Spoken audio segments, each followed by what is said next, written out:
And the condition of the black community today in America, in Britain, in Europe, in everywhere, is being completely destroyed. We do not have, as a black woman, a black African Caribbean woman, we do not have a culture anymore. Our culture is British culture. Yeah, everything in our lifestyle is being dominated by British culture. You know, everything.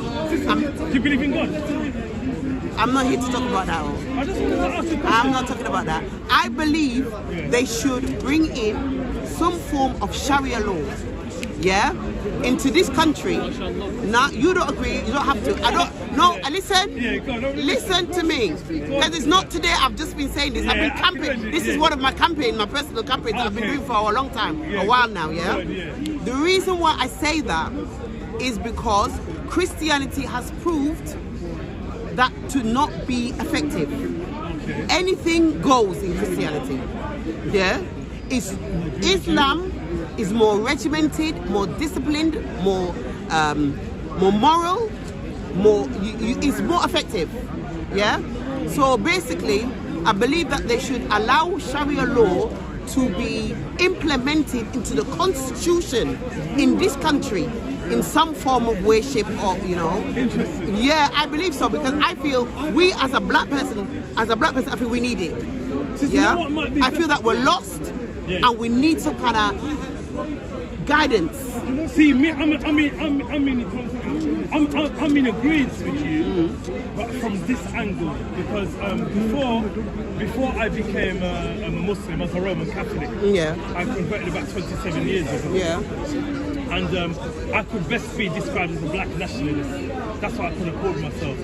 But when you focus on believing in God, colour doesn't come to it. Because I understand your point. I understand your point, sister. Because when I was searching, I found I became someone which wasn't me. I started disliking white people, and that wasn't me. Because I grew up with mixed race friends, white friends, etc., etc., etc. So homing on to the point that you're making now, I think you can make that point without having to make the distinction about black people. We need something.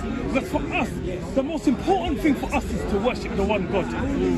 This is why we don't make no distinction between colour, because God created everybody. God created everybody. So for us, the most, because as Muslims, we're taught to, when we're calling to Islam, we need to talk about that which is the most important thing. I understand why a black person may be aggrieved with white people, Europeans, etc. So when you look listen, that's I'm not here. Example, I don't say I'm aggrieved with everybody. No, I'm going to give an example. Define direct and institutional racism, and before I go any further, I don't mean to cut you. Yes, what you have everything you've just told me is what my I should say my ex-husband. He told me that, because I only converted last year to Islam, and I did it for my husband, and everything you say, that's why we were separated now, because he said, I keep going on about colour, and he said, Islam, we don't do colour. He said, we don't do racism, everybody, you know, he explained exactly what you're saying. He said the focus is on God and getting yourself right with God. Yeah, he said you must get out of this mindset about colour. But the other thing, the reason why, and I did start to do that, because it's not that I came into Islam and then I started going on about white people. I have an issue with the system and direct racism before I came to Islam. I only converted last year. So I did that. I put aside everything because my husband said it's very important. He said he said in Islam we don't do colour. Everybody is equal. In God's eye. So he said exactly what you're saying, and that's why we're separated at the moment, because what happened, I started doing everything, but because I already had this problem with the system, now let me tell you one thing, they have been targeting me, and because I converted to Islam, they didn't like it. They don't like Islam in this country, and they targeted me, and they kept putting me under a lot of pressure. Basically, So basically, when I started to retaliate, yeah, then my husband says, you know, you're getting drawn into this color, this black, white, this race, and he said, like you said, Islam doesn't teach you that. They said what you're saying is almost blasphemy. You understand? So basically, I tell you the truth. Yeah. The reason why you don't see me in all my thing there, and I should be at home really doing my prayers, is because my husband said you choose. I'm giving you a choice. You either come to Islam and you drop everything and you devote yourself to God, or you go do what you have to do, because the two can't mix. So basically, I've effectively put Islam on hold for now, because I feel, you know, I have to stand up. And myself, I've got my child is disabled. They've done a lot of wicked things to me. It's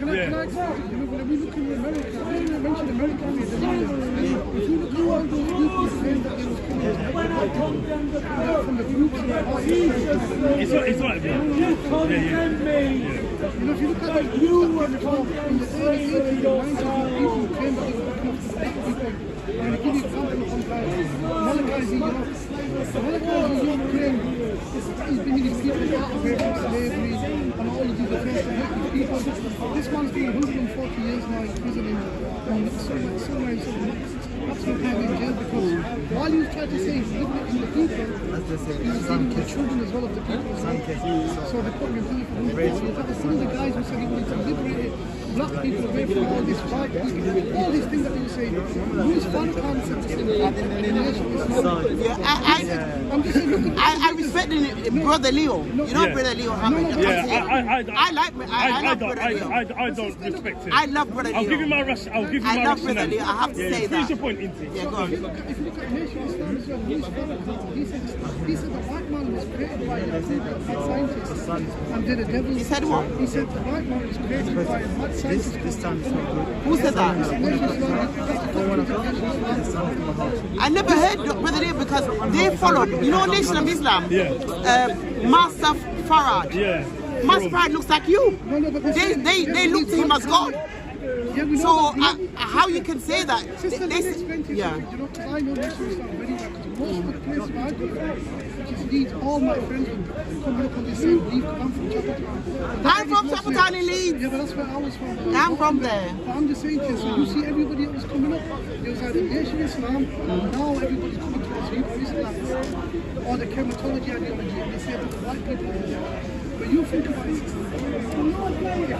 I do think that. But my husband hates when I say that. He goes mad. He said you're not allowed to say that in Islam is racist. And he said they don't do racism, but I do believe the white man is the devil. I'm sorry. And he can't stand it when I say that. He goes absolutely ballistic. If you look at this, I was brought up in the area where it was racist. He told me talak a few times because I said the white man is the devil. He said talak. I was in the area. We was growing up in the area where white people used to come and used to cause trouble. And we used to fight with them when we were younger because of racism. So I've seen a lot of racism. When I was brought up, we saw a lot of racism. But it didn't stop me to say now, white man is the devil. I don't say that. No, what I say, because we've come from we're not talking about somebody walking down the road and saying Nigno or get back to Africa. That doesn't bother me. I'm talking about institutional racism. You understand? This is a different thing. That's a very wicked. You know the wickedness they do? Sister. Do you know the wickedness? No. There's a whole heap more than that, my friend. Sister. There's a whole heap more than that. Let me explain something to you, right, sister? Coming from my background, I totally understand the point that you're making. When you look at history, it is factual what white people, what Europeans done. But now we're talking from an Islamic standpoint, When we look at, because remember, when we take the Shahada, there are conditions to that. Yeah? No, that's why I so, gave sister, I put it aside because you can't mix the two so together. Sister, what I'm trying to say to you... Because women are not even supposed to be out here really even talking like this. But sister, let me explain That's something what to my you. husband taught me. Sister, let me explain something to you. So what we should do as Muslims, if you're just still a Muslim, mashallah, we need to concentrate on that which is the most important Well, I'm not factor. going to do it now. So I know, but I'm just explaining. It's not going to work I'm right just now explaining to you. because All I'm right. too stubborn-headed. Yeah, all and right. I've been through too much. But I remember, you remember, sis, I'm going to say something to you, yeah? I'm going to say something to you, I'm right, not sister? being racist. Look, See, all right. I'm entitled. I'm gonna make that point. There's something called positive discrimination. Yeah, I can understand. Yeah, Sister, because we as a black people, especially as a black woman, you're completely disregarded in this society. but sister, if all we need to do, if we look at the example of the Prophet Sallallahu Alaihi Wasallam, I do not know, and I don't think there's any human being in history, we can, whether you want to call it ancient world or over 1,000 years ago, spoke against racism. I don't know any speech, any documentation of any famous person who spoke against racism, like the Prophet peace upon him did, when he said to the words to the effect that an Arab is not better than a non-Arab, and a non-Arab is not better than an Arab. A black is not better than a white is not better than a black. So as far as we're concerned, the first individual, famous person, if we use the word famous person, to speak out against racism was Muhammad, peace upon him. No, but he was the first individual. What I see, and I'm going to tell you something here, I, as a black person... And he enhanced Bilal to be the sister, for me, I've wanted to do something personal for black people, because what I see with certain black people, I think they get distracted from the black thing, because you know why? You're saying factual stuff. Of course there's still racism. It's introduced, it's still happening. It's still happening. From this, what we need to understand, we can't change everybody. No, I'm not here to change everybody, because everybody... Sister, but you want to see change, Islam, isn't it? for a start off, one thing I don't do is force any religion on anybody, my beliefs. Because in Islam, you have to accept fully, willingly from your own heart. You cannot force anybody, you know? So I don't force on anybody. I'm not here for that. Yeah? No, can I just explain what I mean? Because I didn't finish. Sorry, I didn't get to explain. My concept, my belief is that I would like to see Sharia law implemented into the constitution. That means made by law. Yeah, not just a theory or an opinion or a belief. I want it proper law. Yeah, so it must be implemented into the constitution. Then you have a panel, yeah, that can decide and break it down how it can be effective into developing this society, improving and developing it. Yeah, that's 2 points. Number one, and the other thing is not by forcing people to become Islam. That's not what I mean. Yeah, I'm not talking about extreme like what he's assuming. No, you cannot force anybody to be Islam. But you, I believe that guidelines should be set that people need to adhere to. Yeah, so it can promote values and principles and moral in this society. Because I believe in Western culture, the morals have gone down the drain. Yeah, I hear you. Because you know what it is. Go on, say something, bro. Could you give me some examples of them? I don't know, because I don't know anything. I only converted last year. That's why I say it would have to be experts who are experienced. Yeah, it would have to be left to them. I would not be able to give you any idea. Yeah, I hear you. Yeah. But you understand? Yeah, bro, I understand you. The perception that I would get as a white British male is Sharia law is the, you know, I don't know. They make it seem bad, but it's not bad. It's quite good. Bro. What's your name, my friend? They make it look bad, but it's not. Liam, my name is Ibrahim.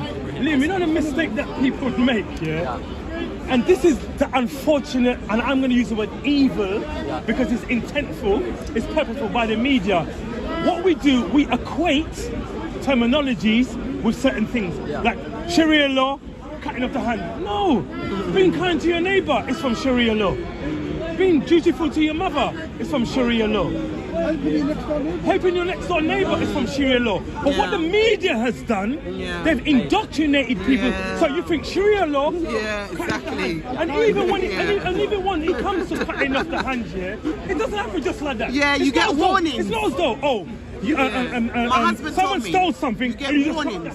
No, we have to look at the whole principle behind it. Yeah. Sharia law is not what the likes of that other idiot from Britain First or whatever. Yeah, Britain First. When Sharia law. No. Yeah.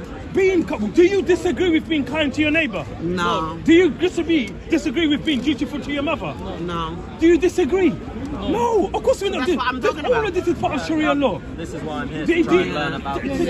Liam, you said Liam, innit? Liam. Yeah. This is part of the reason why we're here, Liam, to dispel the falsehood that is spread about Islam, the falsehood and lies. And they're trying to make all this effort. Do you understand? There was a woman here who said that she brought a verse of the Quran and said, kill them, whatever, kill the disbelievers. As an example, I said to Auntie, I've been here since 1990 to you see me killing if I love the Quran, I'm following it. But if you've not been the first one to implement that verse, so why is it that you're taking things out of context and lying to the people? Anything you take, you have to take. Imagine the only thing you know about Islam is through the media. You've never met a Muslim. You never walked, you've never been to his home, you've never travelled with him anywhere. You don't really know how Muslims live about this. No, I'm just saying. The general Liam, yes. So when you hear from the media, Al-Qaeda, ISIS, Bin Laden, Umar Bakr, Captain Hook, and all these different people. The media put these people up front as representatives for Islam. So whenever you hear something about Islam, these people's names come up, and then you find when they give extreme ideologies, everybody in the media and the general public of British, because we are British here, who's born here, they take it as Islam is an extreme religion. But some of them are actually giving good logical. No, but I'm saying them. It's just misinterpreted sometimes. No, sister, them people there, they're not representing Islam. You can't say all of them. Why don't you get a scholar of Islam, somebody who's an Orthodox Muslim, and bring him onto the television and let him speak about Islam? You'll find you'll get Amjad Chaudhry is somebody who's an extremist. And how do we know who's an extremist, who is not as a Muslim? We have a criterion. If you look into the Quran, I'm going to show them. And look at the traditions of the Prophet. This is how we analyze and recognize the speech of a person if he's extreme and if he's not. So Amjad Chaudhry, ISIS Al-Qaeda, they believe the ideologies not from the Islam. Well, I don't agree there. For 30 years, everybody has got an interpretation. For 30 years, we've been speaking about so sometimes they're misquoted, or do you understand, they're given unfair kind of press coverage. They show a clip and then they're not given opportunity to, like he's given an ample opportunity to explain. They're not. They give you a clip on the news and then that's it. Yeah, he's not allowed to explain himself. So I don't believe that these people should be, demonized as not representative of Islam. How dare you? They have as much entitlement to Islam as anybody else. You know, everybody has their own different interpretation, and I find that a lot of the Islam, some of the Islam is being influenced by the Christian. You know, some of them are coming across with some kind of influence along the lines from the Christian, because like for example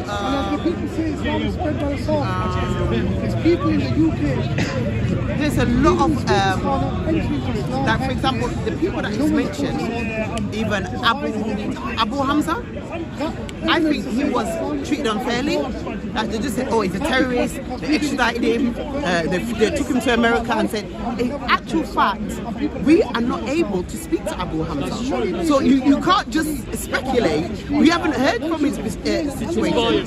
Yeah, and he probably didn't get he hasn't had the opportunity. And in fact, I think those accusations of criminal charges were all stitched up on him, because when you speak truth, Yeah, you get attacked in this country by the British establishment. They attack people.